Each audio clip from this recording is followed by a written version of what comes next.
Bonjour à tous, c'est Panessa, quel plaisir. Oh là là, mais je suis tellement heureux de vous retrouver. Et vous le savez ou non, j'ai passé 4 jours, 5 jours, 6 jours, je ne me souviens plus. Voilà, quelques jours de vacances bien mérités. Voilà, je suis parti en Espagne pendant quelques jours et ça m'a fait un bien fou. Mais les gars, on rebosse, voilà, c'est comme ça. On va se remettre dans une bonne ambiance, c'est les vacances. Et qui dit vacances dit football mercato. Et du coup, eh bien, on va se faire une petite séquence, voilà. Je vais le dire, j'avais envie de créer une espèce de petite émission où je vous regroupais toutes les infos du football du moment. Et je trouvais ça sympathique et je l'ai appelé le Foot Time, voilà, parce que j'ai pas d'autre idée et très sincèrement je trouve que ce nom passe très bien.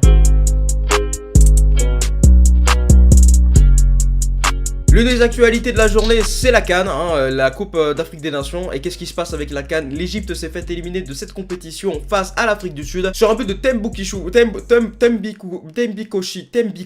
Lorge, bordel, est-ce que je l'ai bien dit? Dites-le moi en commentaire. Qui marque à la 85e minute face à l'Égypte et qui du coup crucifie tout le pays entier, la CAN étant organisée dans ce pays-là, l'Égypte. Grosse désillusion côté Égypte et aussi côté Maroc. Le Maroc se fait éliminer et se fait surprendre au penalty face au Bénin. Mais est-ce que le joueur que l'on va retenir c'est Hakim Ziyech? Eh ben la triste vérité c'est que c'est oui, parce qu'il rate le penalty à la 96e minute de jeu qui aurait peut-être permis au Maroc de se qualifier pour les quarts de finale. Et également durant la prolongation il rate un but, alors je vais pas dire il aurait pu la rater mais il aurait dû la marquer surtout. Là le Maroc est un petit peu énervé et je pense que c'est à cause d'Hakim Ziyech, pourtant très grand joueur mais qui malheureusement dans cette CAN n'a pas été aussi présent qu'à l'Ajax. On part les gars, on part en Amérique du Sud, ça vous dit ou pas? L'Argentine 3ème sur le podium qui gagne son match face au Chili. Est-ce que c'est ce que l'on va retenir? Non, j'ai envie de vous dire, parce que ce que l'on va retenir c'est le carton rouge de Lionel Messi qui est un petit peu scandaleux face à Gary Medel. Gary Medel lui met quelques petits coups d'épaule. Bon, Messi ne se prive pas pour un petit peu se jeter, mais est-ce que c'est parce qu'il mesure 1m69 ou c'est parce qu'il veut faire exclure Gary Medel? Au final, il a fait exclure Gary Medel, mais il s'est fait aussi exclure, donc c'est super, bien joué Léo, continue sur cette lancée, tu es comme Thiago Messi, ton fils est super gentil. Et malgré ce carton rouge, l'Argentine a quand même réussi à gagner cette petite finale et termine du coup 3ème sur le podium de la Copa América.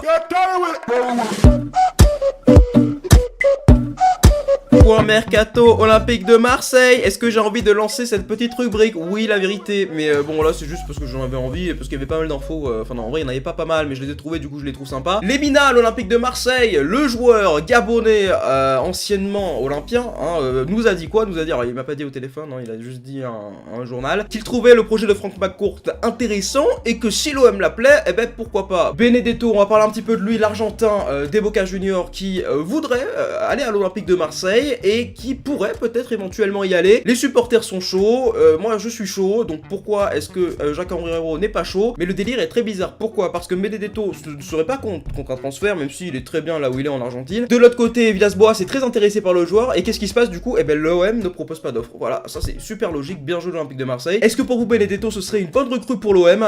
Moi je vais vous donner ma réponse, parce que même si normalement j'ai pas le droit parce que je suis présentateur, je vais quand même la donner. Je sais pas, pour moi ce serait plutôt cool. Bon après, est-ce qu'on aura besoin d'un guerrier en buteur? La réponse est oui, mais est-ce que j'ai vu des clips de Benedetto? La réponse est non. Est-ce que j'ai vu des matchs de Benedetto? La réponse est non. Donc je pourrais pas vous répondre très sincèrement, voilà, je vais le dire, mais ça pourrait être cool, ça pourrait être cool. Après, est-ce que c'est une bonne idée? Dites-le moi en commentaire. Passons au côté un petit peu officiel. Buffon à la Juve, c'est fait, le retour du capitaine de la Juve, même s'il sera pas capitaine puisqu'il laisse le brassard de capitaine à Giorgio Chiellini et il laisse aussi le numéro 1 à Chesney. Et pourquoi? Parce que de toute façon il sera sur le banc, donc voilà. J'ai une question à vous poser dans les commentaires. Est-ce que c'est Nedved ou est-ce que c'est Buffon qui signe son contrat pro? Et vous me le dites, parce que la vérité que Nedved paraît bien plus jeune que Buffon. Quel est le point commun entre Kevin Prince Boateng et Memphis Depay? Non, c'est pas qu'ils sont nuls tous les deux, bon oui un peu, mais c'est pas ça. Les deux sont dans la musique. Kevin Prince Boateng, il a pris ses 6 mois à Barcelone, il a pris l'argent et il les a tout mis dans un clip musical. C'est pas génial? Le clip est subventionné par le FC Barcelone et ça, c'est Kevin Prince qui régale. Il s'est lancé dans le rap, je vais écouter quelques petites secondes. Voilà, donc je fais genre que j'ai écouté alors que pas du tout, c'est juste que je vais rajouter le son au montage, donc est-ce que c'est lourd? Franchement, les gars, voilà, je préfère Joule. Bottle Cap Challenge, attends, je vais le faire, le Bottle Cap Challenge.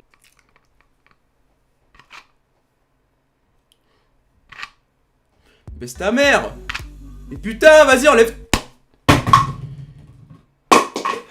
on va continuer l'émission. Challenge très sympa, hein, j'aimerais bien le faire, sauf que moi, même avec ma main, j'arrive pas. Alors t'imagines avec mon pied, qu'est-ce que ça va être? Zlatan Ibrahimovic a lancé un défi à Paul Pogba, et qu'est-ce que fait Paul Pogba? Eh bien, Paul Pogba ne fait pas ce défi, non c'est faux. Paul Pogba réalise le défi, et il le fait super bien, hein, je vais le dire. Hein. Regardez-moi ce petit déhanché de jambes qui est assez incroyable. Je conseille à tous les amateurs de judo de vous inspirer de cela, bien sûr, parce que c'est impressionnant. Vous regardez, la force et tout, je vais arrêter de lui sucer la bite. Et en parlant de Paul Pogba, on va parler un petit peu plus sérieusement. Est-ce qu'il serait en partance vers le Real Madrid? On sait très bien qu'il va partir de Manchester United durant ce mercato estival, mais est-ce qu'il va partir au Real? Est-ce qu'il va partir à la Juve? Ça, c'est le feuilleton que l'on va vivre durant cet été. Et le Real Madrid serait prêt à débourser près de 80 millions d'euros plus Gareth Bale pour un échange avec Paul Pogba. Est-ce que vous trouvez cela équitable? Sachant également que Manchester United veut Gareth Bale et ils ne le se sont pas cachés. Est-ce que je viens de dire est français? Ça, je ne sais pas. Mais Paul Pogba vers le Real Madrid, ce serait bien plus que probable. On va rester côté Angleterre, on a parlé de Manchester United. Maintenant, on va parler de Liverpool, puisque Nicolas Pepe, le joueur de Côte d'Ivoire, serait peut-être en partance vers ce club-là. Le président lillois a déclaré qu'il y avait eu 2 offres avant la CAN pour Nicolas Pepe. Et est-ce que Liverpool ferait partie de ces 2 clubs? La réponse est, je pense, oui. Est-ce que pour vous, ce serait une très bonne idée